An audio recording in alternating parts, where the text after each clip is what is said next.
Dear friends, इस video में आज हम इकोसिस्टम सीरीज के पार्ट 3 में energy flow and ecological pyramid के बारे में जानेंगे। अर्थात किसी पारिस्थितिक तंत्र में ऊर्जा का प्रवाह और इकोलॉजिकल पिरामिड क्या होता है उसके बारे में जानेंगे।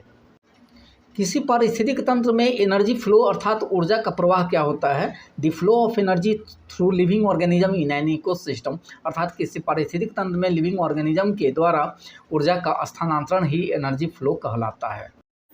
धरती पर सारे इकोसिस्टम के एनर्जी का सोर्स हमारा सूर्य है, कुछ डीप सी हाइड्रोथर्मल इकोसिस्टम को छोड़कर। जैसा कि हम सभी जानते हैं कि टोटल इंसिडेंट सोलर रेडिएशन का 50% से भी कम फोटोसिंथेटिकली एक्टिव रेडिएशन अर्थात PAR होता है, जिसमें केवल 2 से 10% ही फोटोसिंथेसिस में यूज हो पाता है। सारे के सारे ऑर्गेनिज्म अपने फूड के लिए ग्रीन प्लांट्स अर्थात प्रोड्यूसर पर डायरेक्टली या इनडायरेक्टली डिपेंडेंट रहते हैं। इकोसिस्टम में ग्रीन प्लांट्स को प्रोड्यूसर या ट्रांसड्यूसर कहा जाता है, क्योंकि वे ऑर्गेनिक मैटर को फूड के रूप में सिंथेसाइज करते हैं और रेडिएंट एनर्जी को बायोकेमिकल एनर्जी में कन्वर्ट करते हैं। ग्रीन प्लांट्स जिस एनर्जी को फोटोसिंथेसिस में ट्रैप करते हैं उसे वो कंज्यूमर को पास करते हैं या उनके मरने के बाद वह एनर्जी इन्वायरमेंट में रिलीज हो जाती है।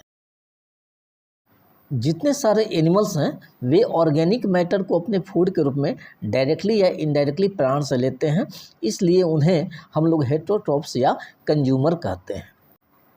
फूड हैबिट के आधार पर कंज्यूमर को हम लोग हर्बीवोर्स, कार्निवोर्स या ओमनीवोर्स कहते हैं। हर्बीवोर्स जो केवल प्लांट को खाते हैं, कार्निवोर्स जो कि दूसरे एनिमल के फ्लेश को खाते हैं, और ओमनीवोर्स जो कि प्लांट प्रोडक्ट और एनिमल प्रोडक्ट दोनों को खाते हैं।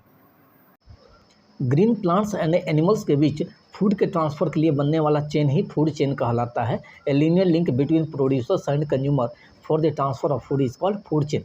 यहाँ आप एक उदाहरण देख पा रहे हैं कि ग्रीन प्लांट्स को एक इंसेक्ट खा रहा है, इंसेक्ट को चूहा और चूहे को एक उल्लू खा जा रहा है। इस तरह ग्रीन प्लांट्स और एनिमल्स के बीच बनने वाला यह एक चेन ही फूड चेन है। अगले उदाहरण में हम देखते हैं कि ग्रीन प्लांट्स को एक हर्बीवोर्स एनिमल खा रहा है और हर्बीवोर्स एनिमल को एक कार्निवोर्स एनिमल खा रहा है। हर्बीवोर्स एंड कार्निवोर्स यहाँ एनिमल्स की कैटेगरी है और green plants producers. Food chain 2 प्रकार के होते हैं। पहला food chain grazing food chain अर्थात GFC कहलाता है। यह प्रोड्यूसर से स्टार्ट होता है अर्थात ग्रीन प्लांट से, और दूसरे फूड चेन को हम लोग डेट्रिटस फूड चेन या DFC कहते हैं और ये डिकम्पोजर से स्टार्ट होता है। किसी भी फूड चेन में प्रत्येक ऑर्गेनिज्म का अपना एक पार्टिकुलर प्लेस होता है। इस पार्टिकुलर पोजीशन को हम लोग ट्रॉफिक लेवल के नाम से जानते हैं। In a food chain each organism has its particular place. This particular position of an organism in a food chain is called trophic level. उदाहरण के लिए किसी फूड चेन में ग्रीन प्लांट्स या प्रोड्यूसर को फर्स्ट ट्रॉफिक लेवल कहा जाता है और उसके बाद आने वाले कंज्यूमर्स को सेकेंड, थर्ड, फोर्थ या इसी के जैसा आगे ट्रॉफिक लेवल के नाम से जानते हैं। हर्बीवोर्स एनिमल्स को हम लोग सेकेंड ट्रॉफिक लेवल पर रखते हैं और उसी प्रकार कार्निवोरस एनिमल को third trophic level, fourth trophic level, fifth या आगे के पोजीशन वाले ट्रॉफिक लेवल के नाम से जानते हैं। ट्रॉफिक लेवल के आधार पर कंज्यूमर्स को प्राइमरी कंज्यूमर या PC के नाम से जाना जाता है, जिसमें हर्बीवोर्स आते हैं, और उसके बाद सेकेंडरी कंज्यूमर जो कार्निवोर्स होते हैं, और उसके बाद टर्शियरी कंज्यूमर जिन्हें TC के नाम से जाना जाता है, ये भी कार्निवोर्स एनिमल होते हैं। आपके सामने ये जो स्क्रीन पर डायग्राम दिया हुआ है उसमें आप देख पा रहे हैं कि फाइटोप्लैंक्टन, ग्रास और ट्रीज जो प्रोड्यूसर्स हैं, ये प्लांट्स, इनको फर्स्ट ट्रॉफिक लेवल पर रखा गया है। Zooplankton, grasshopper and cow ये प्राइमरी कंज्यूमर, इनको सेकेंड ट्रॉफिक लेवल पर यानी कि herbivorous animal second trophic level पर रखे गए हैं। बर्ड्स, फिशेज, वुल्फ ये कार्निवोरस एनिमल हैं, ये सेकेंडरी कंज्यूमर कहलाते हैं, इनको थर्ड ट्रॉफिक लेवल पर रखा गया है। एंड मैन, लायन जिनको जो कि टॉप कंज्यूमर हैं, इनको टर्शियरी कंज्यूमर कहा जाता है और ये फोर्थ ट्रॉफिक लेवल पर रखे गए हैं। आपके सामने स्क्रीन पर जो अगला उदाहरण आप देख पा रहे हैं trophic level in a food chain, उसमें पहला ट्रॉफिक लेवल ग्रीन प्लांट्स अर्थात प्रोड्यूसर्स का है। दूसरा ट्रॉफिक लेवल ग्रास हॉपर जो कि प्लांट्स को खाने वाले होते हैं उनका है, और थर्ड ट्रॉफिक लेवल में फ्रॉग है जो कि ग्रास हॉपर को खाते हैं, और फ्रॉग को खाने वाले स्नेक का स्थान फोर्थ ट्रॉफिक लेवल पर है, स्नेक को खाने वाले ईगल का स्थान फिफ्थ ट्रॉफिक लेवल पर है, और ईगल के मरने के बाद डेटिटस फूड चेन शुरू होता है जो डिकम्पोजर्स अर्थात फंजाई से शुरू होता है। किसी भी इकोसिस्टम में कोई एक पार्टिकुलर फूड चेन को ना तो प्रीडिफाइन किया जा सकता है ना तो उसे प्रेडिक्ट किया जा सकता है, क्योंकि एक पार्टिकुलर इकोसिस्टम में बहुत सारे रिसोर्सेज अवेलेबल होते हैं, और अलग अलग रिसोर्सेज अवेलेबल होने की वजह से अलग अलग फूड चेन तैयार होते हैं, और सारे फूड चेन एक दूसरे के साथ इंटरकनेक्टेड होकर के एक जाल के जैसा स्ट्रक्चर बनाते हैं जिसे हम लोग फूड वेब कहते हैं।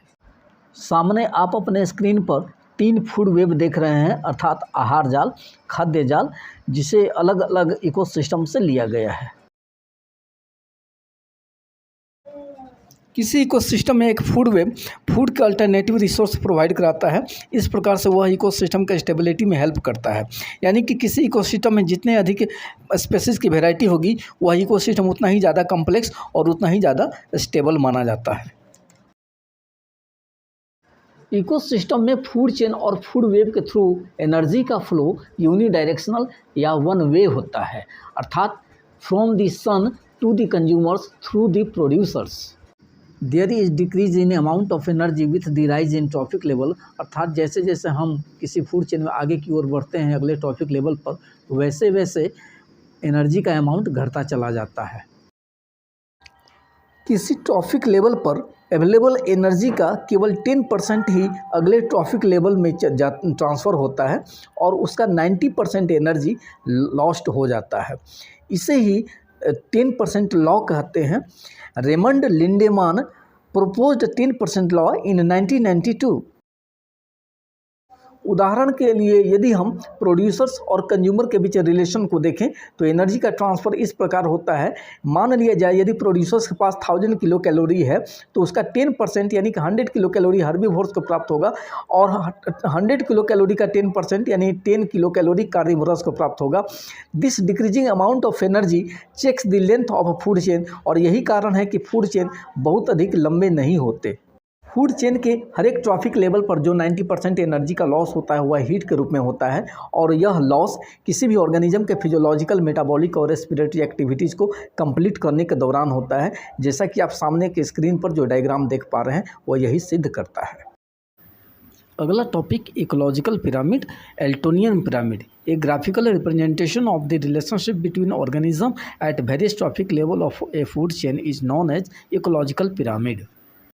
Ecological pyramids were developed by Charles Elton in 1927, therefore also called Eltonian pyramid. An ecological pyramid may be upright, inverted or spindle shaped. किसी भी इकोलॉजिकल पिरामिड में जो प्रोड्यूसर्स होते हैं वो पिरामिड का बेस तैयार करते हैं और पिरामिड का टिप टॉप कंज्यूमर के द्वारा फॉर्म किया जाता है। इकोलॉजिकल पिरामिड 3 प्रकार के होते हैं। पहला पिरामिड ऑफ नंबर, दूसरा पिरामिड ऑफ बायोमास और तीसरा पिरामिड ऑफ एनर्जी।